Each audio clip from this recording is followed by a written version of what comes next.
ठीक है, चलिए कक्षा 5 पाठ 7 जंगल और जन जीवन, ये हमारे पाठ का आज नाम है। ठीक है, तो इसमें जो हम लोग जो है कई पाठ में इसको कवर करेंगे थोड़ा थोड़ा करके। पहले देखिए हम लोग जंगल के बारे में अध्ययन करेंगे। ठीक है, इसके बारे में जंगल बढ़िया, ठीक है ना। अब देखिए जंगल अगर न हो तो हमारा जीवन कितना कठिन हो जाएगा, यहाँ जीना मुश्किल हो जाएगा। ठीक है, इस पृथ्वी पे जीना मुश्किल हो जाएगा। इसीलिए जो है भारत सरकार या उत्तर प्रदेश सरकार, देखते हैं हम हर साल पेड़ लगाते हैं तो सब लोग जानते हैं पेड़ का महत्व क्या है। इसीलिए ये चैप्टर आपके मतलब जो है बुक में रखी गई है, किताब में रखी गई है कि आप भी समझें कि जंगल का महत्व क्या है। ठीक है बच्चा, चलिए देखिए जंगल से क्या क्या होता है, क्या क्या लाभ है, इसको हम लोग जानने वाले हैं। ठीक है, पहले देखिए पेड़ पौधे और पशु पक्षियों का वास स्थान है। देखिए पेड़ पौधे, जहां खूब सारे वैरायटी के पेड़ पौधे हैं, लाखों करोड़ों जो है रंग बिरंगे जो है पेड़ पौधे वहां पे हैं जंगलों में, और हर प्रकार के जीव जंतु कीड़े मकोड़े पशु पक्षियां भी मौजूद हैं। कहां पे? जंगल में। वो उनका वास स्थान है, लेकिन निवास स्थान है, रहने का स्थान है, जगह है, लोग वहां रहते हैं, है कि नहीं है। जैसे शेर, चीता, हाथी, बिल्ली, हर प्रकार के लोग, कुत्ता, ठीक है, गेंडा, अजगर, हर प्रकार के सांप, ठीक है, हर प्रकार की पक्षियां लगभग जंगलों में मिलती है ना। एक जंगल है बेटा अमेजन, क्या है अमेजन, वो बहुत बड़ा जंगल है, उसको पृथ्वी का फेफड़ा कहते हैं। क्या कहते हैं? पृथ्वी का फेफड़ा। ठीक है, यानी कि वो जो है उतना ऑक्सीजन देता है हमारे पृथ्वी को, इतना बड़ा जंगल है, इसीलिए उसको पृथ्वी का फेफड़ा कहा जाता है। ठीक है, ठीक है ना। अब देखिए वायुमंडल में ऑक्सीजन की मात्रा बढ़ाना, जो जंगल होते हैं वो जो पेड़ पौधे होते हैं वो क्या करते हैं? ऑक्सीजन देते हैं, देते हैं, हम लोग को ऑक्सीजन देते हैं तभी हम लोग सांस लेते हैं जी। ये लोग ऑक्सीजन को बढ़ाते हैं, जिससे जीव जंतुओं को ऑक्सीजन मिलता है, हम लोग सांस लेते हैं और जीवित रहते हैं। विषैली गैस की मात्रा कम करना, जो चिमनी से, इनका बच्चा देखे आप लोगों को खूब धुआं निकलता है, हाँ, फैक्ट्रियों से खूब धुआं निकलता है, उस धुएं को ये लोग साफ करने का काम करते हैं। कार्बन डाइऑक्साइड को लेते हैं, अपना खाना बनाते हैं और ऑक्सीजन के रूप में हमको देते हैं, फल देते हैं, लकड़ियां देते हैं, देते हैं बताइए। ये निस्वार्थ भाव से काम करते हैं, पेड़ जो है निस्वार्थ भाव से काम करते हैं, ये सिर्फ और सिर्फ देते हैं, लेते कुछ भी नहीं।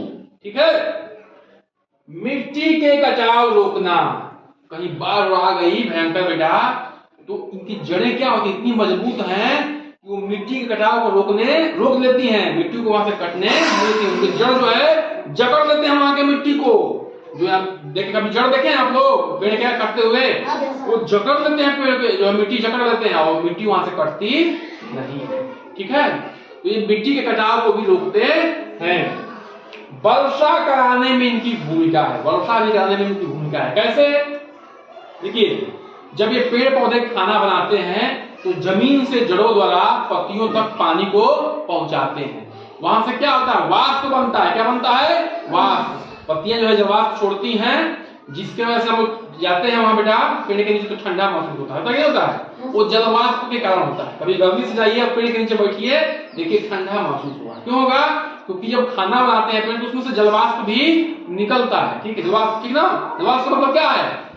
जल भाप के रूप में निकलता है, जल भाप के रूप में निकलता है, और वो कहां जाता है? ऊपर। फिर बन जाता है बादल, और बादल बनने के बाद जब ठंडा होता है तो फिर वर्षा के रूप में हमारे पृथ्वी पे मिलता है। और वर्षा किस लिए जरूरी है? हमारे कृषि के लिए, खेती के लिए। नहीं खेती हो तो क्या खाओगे?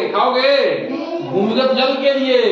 भूमिगत जल मतलब जो पानी नीचे जाता है, जब हैंडपंप चलाते हो पानी आता तो पीते हो, वो कहां से आ रहा है? जो वर्षा का जल आ रहा है तो वो भी सीधे से कहां जा रहा है? नीचे जा रहा है। नीचे खड्डे बने हुए, उसमें रुकता है तो हम लोग हैंडपंप डाल के उसमें से निकालते हैं, ट्यूबवेल डाल के निकालते हैं। निकालते हैं बताइए? सबमर्सिबल से निकालते हैं, टुलू पंप से निकालते हैं ना। तो देखिए ये वर्षा कराने में भी जंगलों का यानी कि पेड़ पौधों का बहुत महत्व है। फिर इमारती लकड़ियां 4000 से अधिक लकड़ियां पाई जाती जंगलों में। देवदार हो गया, नीम हो गया, महुआ, आम, हजारों प्रकार की लकड़ियां हैं, महोगनी, ठीक है। 4000 से ऊपर लकड़ियां हैं जिनका क्या बनता है बताइए? हाँ, चौकी, बहुत अच्छा। और ये जो फर्नीचर देख रहे हैं आप लोग वो बनता है ना? हाँ। और बेटा अभी तो आप नहीं जानते हैं, ऐसे सामान बनते हैं इनकी लकड़ियों के कि जो कई हजार साल तक चलते हैं, सब सड़ते गलते नहीं है, ठीक है ना? तो क्या कहने का मतलब ये है कि लकड़ियां जो हम सामान बनाते हैं, प्रयोग करते हैं, वो भी कहां से मिल रहे हैं? जंगलों से मिल रहे हैं। बांस के पेड़, इनसे लाठी बनती है, चटाई बनती है, अनेक प्रकार की सजावट, सीढ़ी बनती है, अनेक प्रकार के सजावटी सामान बनते हैं, कागज बनता है, बनता है। तो ये बांस के पेड़ हमारे लिए क्या है? महत्वपूर्ण है। फिर अगला है पलाश व कुसुम।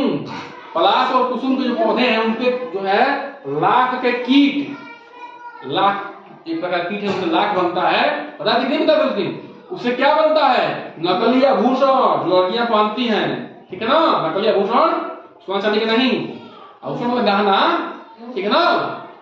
और जो सहतूत का पेड़ है उस पर रेशम का कीट जो है उनका पालन होता है, रेशम का कीट पाला जाता है। रेशम के कीट से क्या बनता है? रेशम के कपड़े। क्या बनते हैं? रेशम के कपड़े, महंगे होते हैं, ठीक है। तो ये बेटा है जंगल यानी कि पेड़ पौधे जिनसे हमें क्या मिलता है? इतने सारे फायदा आपको देखने को मिला कि नहीं मिला?